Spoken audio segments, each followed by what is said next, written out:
अस्सलाम वालेकुम, आदाब। आज 30 अप्रैल को होने वाले अहम तारीख़ी वाक़यात पर नज़र डालते हैं और साथ ही साथ जानते हैं आज इस दुनिया में आने वाले या इस दुनिया से गुजर जाने वाली अहम शख्सियात की शॉर्ट बायोग्राफी। यमीनुद्दौला अबुल क़ासिम महमूद इब्न सुबुक्तगीन अल मारूफ महमूद गज़नवी, जो सुल्तान लक़ब से नवाजे जाने वाले पहले हुक्मरान थे, 2 नवंबर सन 971 में पैदा हुए और 30 अप्रैल आज ही के दिन 1030 में इंतकाल कर गए।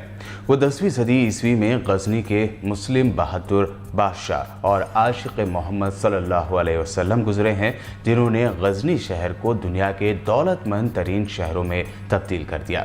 उनकी वसी सल्तनत में मौजूद मुकम्मल अफ़गानिस्तान, ईरान और पाकिस्तान के कई हिस्से और नॉर्थ वेस्ट भारत शामिल था। वह तारीख़ इस्लामिया के पहले हुक्मरान थे जिन्होंने सुल्तान का लक़ब इख्तियार किया। बगदाद के अब्बासी खलीफा ने उन्हें सुल्तान का लक़ब दिया था। महमूद गज़नवी अपने वालिद की तरफ से तुर्क नस्ल के थे, लेकिन उन्होंने फ़ारसी ज़बान को दोबारा जिंदा करने में अहम रोल अदा किया। हिंदुस्तानी फिल्मों के बानी दादा साहब फाल्के 30 अप्रैल के दिन 1870 यानी 1870 में पैदा हुए थे। Sir J school of art से तालीम याफ्ता दादा साहब फाल्के स्टेज के काफ़ी तजुर्बेकार एक्टर थे और शौकिया जादूगर भी थे। कला भवन बड़ौदा से फोटोग्राफी का एक कोर्स भी किया था। उन्होंने क्रिसमस के मौके पर ईसा मसीह पर बनी एक फ़िल्म देखी। फिल्म देखने के दौरान ही फाल्के ने फैसला कर लिया था कि उनकी ज़िंदगी का मकसद फिल्म साज यानी फिल्म मेकर बनना है। उन्हें लगा कि रामायण और महाभारत जैसे कदीम अफसानवी कहानियों से फिल्मों के लिए अच्छी कहानियां मिलेंगी।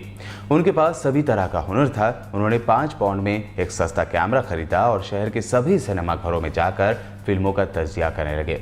फिर दिन में 20-20 घंटे वो काम करने लगे, जिसकी वजह से वो शदीद बीमार रहते और फिर इसी बीमारी में उनकी एक आंख चली गई। उन्होंने फिल्म हरीश चंद्र बनाई। दूसरी जंग अज़ीम यानी सेकंड वर्ल्ड वॉर के आखिरी दिनों में 30 अप्रैल 1945 यानी 1945 को हिटलर ने बर्लिन में अपनी ज़ेर ज़मीन पनाहगाह में अपनी नई नवेली दुल्हन इवान ब्राउन के साथ सुसाइड कर लिया। 1939 में हिटलर की जानिब से पोलैंड पर जारी हद सेकंड वर्ल्ड वॉर के शुरुआत की वजह बनी थी। हिटलर की मौत के ताल्लुक से कई कहानियाँ हैं, जिसमें एक ये भी है कि उसने अपनी बीवी इवान ब्राउन के साथ साइनाइड जहर खाकर खुदकुशी कर ली थी।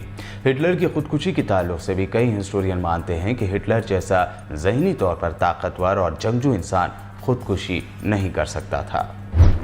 वियतनाम जंग का 30 अप्रैल 1975 को इख्तिताम हो गया था और सेगून की हुकूमत ने नॉर्थ वियतनामी दस्तों के सामने बिना शर्त खुद सुपुर्दगी की थी। सदर डू ओंग वैन मिन्ह ने 3 दिन के अपने इख्तिदार के बाद कौम के नाम रेडियो में अपने फौज से खुद सुपुर्दगी करने के लिए कहा और नॉर्थ वियतनामियों से कहा कि वो अपने हमले रोक दें। इस ऐलान के फौरी बाद नॉर्थ वियतनामी फौजी शहर में घुस आए। टैंकों ने सदर के महल के मरकजी दरवाजे को तोड़ दिया और बरसों से चल रही जंग को 11:30 के मुकामी वक्त पर ख़त्म कर दिया गया। टेनिस की दुनिया में तहलका मचाने वाली और नंबर 1 टेनिस खिलाड़ी मोनिका सेलेस को साल 1993 में 30 अप्रैल के ही दिन जर्मनी के हैम्बर्ग शहर में एक क्वार्टर फाइनल मैच के दौरान पीठ में चाकू मार कर जख्मी कर दिया गया था।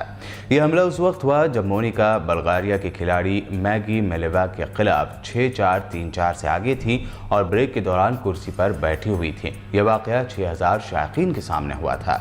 बाद में कहा गया कि उन पर हमला करने वाला 38 साला ईस्ट जर्मनी का शख्स सेलेस की टेनिस खिलाड़ी हरीफ स्टेफी ग्राफ का फैन था।